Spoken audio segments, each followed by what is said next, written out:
Welcome, everyone, to Nashville, Tennessee, Music City, USA, site of the 2019 NFL Draft. This is Broadway. At the end, you see the big stage. A nice crowd you see right now, but come Thursday night, 100,000 expected to see and want to see who's going to walk across that stage and see their dreams come true. Of course, we have you completely covered here, wall-to-wall coverage all 3 days. And you know, no one knows these players better than the College Game Day crew. They wouldn't miss this for anything. They're right down there on Broadway. Hey there, guys. Hey, Rece. Robin, how are you? It is absolutely electric and has been for several days in Nashville as we anticipate this 2019 NFL Draft. Pleased to be joined, as always, by Kirk, Herbstreit, Lee Corso, and Desmond Howard. Widespread speculation and expectation that Oklahoma's Kyler Murray is going to be the #1 overall selection by the Arizona Cardinals.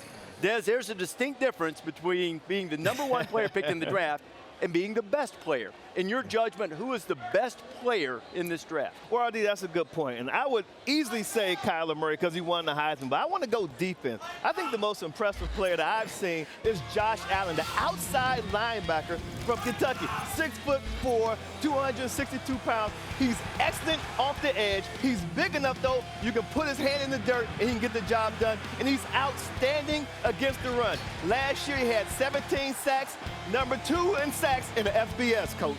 In the National Football League, it's almost impossible to win a Super Bowl without a franchise quarterback. So if I was GM, I'd always take a quarterback #1. My choice this year is quarterback Dwayne Haskins from Ohio State. He has proven to me and everybody else he can win big ball games away from home. And that's very, very important in the league. Yeah, 50 touchdowns, 1 year starter, not too shabby. I'm going to go with Quinnen Williams, guys. This guy exploded onto the scene this year in college football down in Tuscaloosa. Kind of had to wait his turn with all the talent that they've had during the past. But you could really make an argument. This guy was as good as there was in the country, making plays against the run, as you saw there, quick enough to make plays against the pass. Just a total package, and maybe the safest pick of all these guys on Thursday night. You saw this dude wolf down a handful of double stuffed Oreos and roll out a 4.83 40 at the combine. He's very difficult. Yeah, he's very difficult to block. Nobody reaches this point or has this achievement alone. In Quinnen's case, his inspiration is a tattoo on his arm, an angel with wings wearing his number 92 jersey, and someone that's always in his heart. My mom's an amazing woman. She was a hard-working woman, an educator. She sacrificed a lot of me growing up and wanting to play football since I was 6 years old. She came to every game. She picked me up from practice and sat at practice and graded papers and things like that. She was diagnosed with breast cancer, and she was a survivor from it for a couple of years. Then it came back on her, and she passed away in 2010.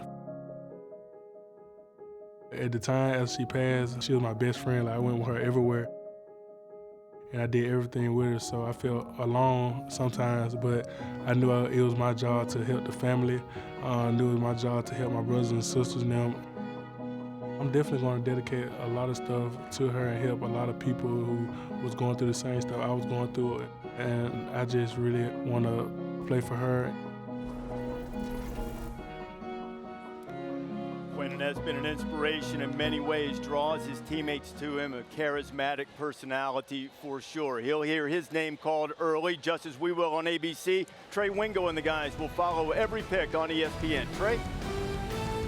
All right, Rece, thanks very much, and welcome inside the NFL Draft Theater 2019 style here in Nashville, Tennessee at the end of Broadway. Nashville is a country music mecca known for making dreams come true. Dreams of a different kind will come true Thursday night in our coverage of the draft. Glad you're with us. Mel Kiper Jr. is here. Booger MacFarland, Lewis Riddick, Trey Wingo here with you. Glad you're here with us as we get set for what is going to be an epic Thursday night. And the question is, how did we get here with Kyler Murray? A year ago, he had just completed the spring game in Oklahoma, and he wasn't named the starter for the Sooners until August. He came out of Allen High School, by the way, $60 million high school stadium in Allen. They don't play. 3 straight titles. He initially went to Texas A&M, where his father, Kevin, also played in the 80s.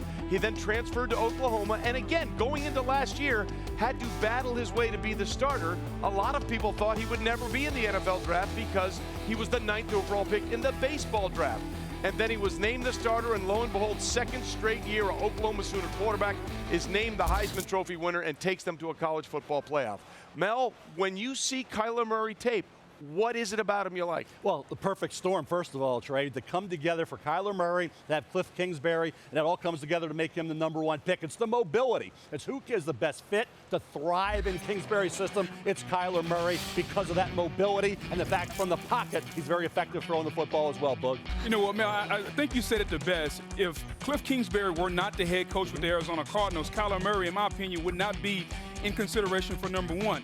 He can throw the football from the pocket with accuracy, but one of the things that people give him credit for is his athletic ability. Let's go back to Lamar Jackson. Toward the end of the season, we frowned upon Lamar Jackson's athletic ability to run the football. With the Ravens. You can't do that with the Baltimore Ravens. Kyler Murray, you have to change a lot of what you do offensively because of his height, because of his ability to throw off platform. I think he'll be good in the National Football League, but let's remember, if it were not for Kingsbury and the Cardinals, we wouldn't be talking about him at #1. Things are fluid. Yeah, look, I'm going to say this about Kyler Murray. I don't think you necessarily have to really construct a specific offense for him based off of his height, because he's able to do certain things that all quarterbacks have to be able to do in order to flourish from the pocket in particular. #1, they have to create throwing lanes, and you do this with your feet. You do this with pocket mobility, not outside the pocket mobility, but mobility within the pocket. And you can watch him, and he does it consistently throughout the year when he's in the pocket.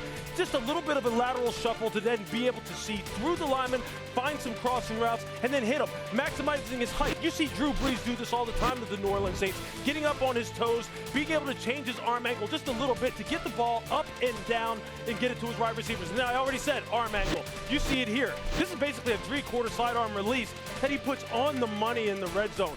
Those kinds of things are the kind of things that will translate to any offense in the NFL. Kyler Murray's going to be just fine regardless of where he goes. If it happens, it'll be the second straight year an Oklahoma quarterback goes #1. That has never happened before. We are getting set for a huge night. The NFL Draft on ABC and ESPN. To quote a Nashville philosopher, Billy Currington, God is great, beer is good, and the draft's going to be crazy. We'll see you Thursday.